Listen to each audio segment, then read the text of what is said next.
ايه قصه فيديوهات رحمه محسن دي؟ والفيديوهات دي حقيقيه ولا لا؟ ومين اللي سرب الفيديوهات دي اساسا؟ وايه الكلام اللي اتقال في الموضوع ده؟ وهل هي فعلا كانت مع زوجها ولا مع حد تاني؟ الكلام كتير جدا والاحداث مش مترتبه. تعالوا بقى ارتب لكم الاحداث واقول لكم اللي اتقال من الطرف ده واللي اتقال من الطرف ده، وكلمتين في الاخر مهمين. يلا بينا. الحبايب مساء الخير. قصة رحمة محسن ابتدت لما هي اختفت شوية وبدأت ان هي يعني تكتب كلام ان هي في حالة صعبة ونفسية معرفش ايه والكلام ده كله، وبعد شوية اتسرب وثيقة الزواج بتاعتها بتعود لسنة 2023، وهي كانت متجوزة من شخص قيل ان هو رجل اعمال شغال في التسويق العقاري والى اخره يعني، وان هو كان الزواج على سنة الله ورسوله. بعد شوية تم الاعلان الانفصال بينهم، ان هم خلاص انفصلوا، وبعدين بعد شوية بدأت ان هي تقول ان طليقي بيبتزني وان هو الراجل يعني بيهددني وعايزني ارجع ليه وحاجات كده، ومستقبلها هيتدمر والى اخره.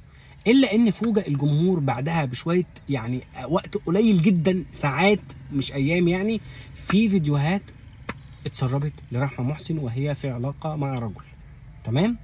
وهم الناس ما تعرفش مين هذا الرجل، هل هو زوجها، هل هو حد تاني، مفيش حد يعرف. الا ان الفيديوهات انتشرت بشكل كبير جدا، لحد لما المحامي بتاع رحمه محسن راح وقدم بلاغ للنائب العام وكشف بعض التفاصيل اللي قالها في البلاغ. قال ايه بقى؟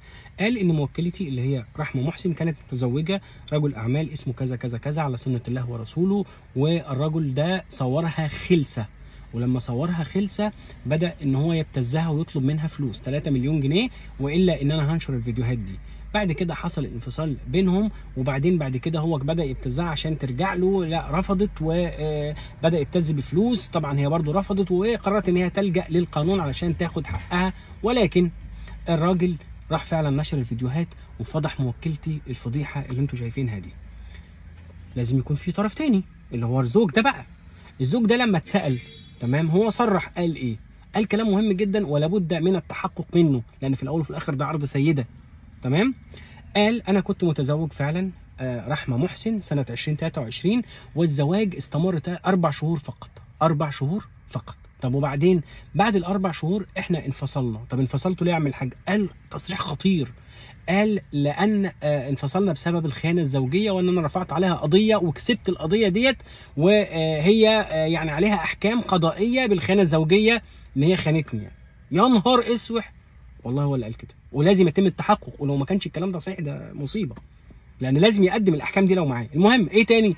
قال لك ومن ساعتها انا ما اعرفش اي حاجه خالص، انا اتفاجئت ان بيتشهر بيا وان في بلاغ متقدم ضدي وان انا اللي ورا الفيديوهات دي، مع ان انا اللي صورت فيديوهات ولا انا اللي معايا في الفيديوهات ولا اي حاجه خالص.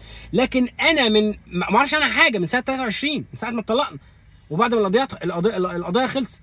الا ان هي بقى من كام اسبوع كده بدات ان هي تتواصل معايا عايزه ترجع تاني. طب نرجع، طب ما اعرفش ايه، فانا رفضت، فبدات ان هي تصر ان احنا لازم نرجع.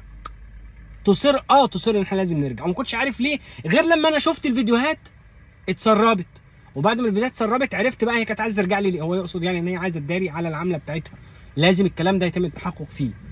هنا نقطه في الاسطوب، التصريحات كلها خلصت. ايه اللي بعد كده؟ طبعا هقول لك. احنا قدام كارثه.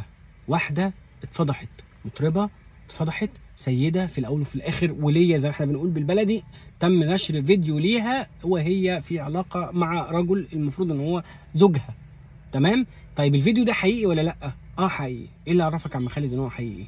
اللي عرفني ان هو حقيقي ان اخت رحمه محسن ليها تسجيل صوتي وتصريح اعلامي بتقول الفيديو فعلا حقيقي، في جزء منه حقيقي والجزء الثاني مش حقيقي. يعني الفيديو فيه جزء اختي رحمه هي اللي موجوده فيه مع زوجها، والجزء الثاني معمول بالذكاء الاصطناعي او الاي اي. يا ستات، ليه تسمحوا ان ازواجكم يصوروكم؟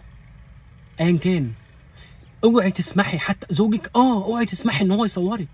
اوعي تسمحي ان هو يصورك في علاقه زي كده. اوعي تسمحي ان هو يصورك بملابس مثلا اللي هي بقى الملابس الخاصه جدا جدا، فيديو او ولا صوره. لا، لان في رجاله ساعه الخصومه بيكون في فجر في الخصومه، مراته دي ممكن يستخدم الصور دي والفيديوهات دي علشان يضغط عليها.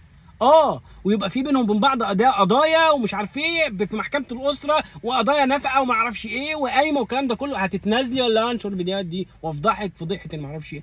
بيحصل، والله العظيم بيحصل. اوعي. ليه يصورك؟ ليه يصورك؟ لا، يعمل هو عايزه بس ما يصورش. ده جوزي يعمل هو عايز يصور. لا، وانت يا عم الحاج، يا عم الراجل، بتصورها ليه؟ مراتك بتصورها ليه؟ عرضك بتصوره ليه؟ بتصورها ليه؟ عشان تعمل ايه يعني؟ بتوحشك؟ ما هي معاك، ما هي الاصل معاك، انت ليه تروح لصوره؟ ولا تحط في نفسك شبهه. افرض فرضا مثلا انت صورت مثلا وانت راجل امين، يعني شوف انا اقول لك حد فين راجل امين يا عم وبتخاف على عرضك، والموبايل بتاعك ده واقع مع في ايد اي حد تاني، يبقى وسيله ضغط عليك انت، وممكن تخسر اصلا حالك ومالك وشرفك بسببه. طب ليه؟ يا جماعه ارجوكم العقل بقى، اللي احنا بنشوفه ده والله خطر. ربنا يكون في عون رحمه محسن، لان في الاول وفي الاخر بعيدا اقسم بالله، بعيدا عن هي مطربه ولا مش مطربه، مشهوره مش مشهوره، في النهايه هي وليه، وربنا يسترها على ولايانا.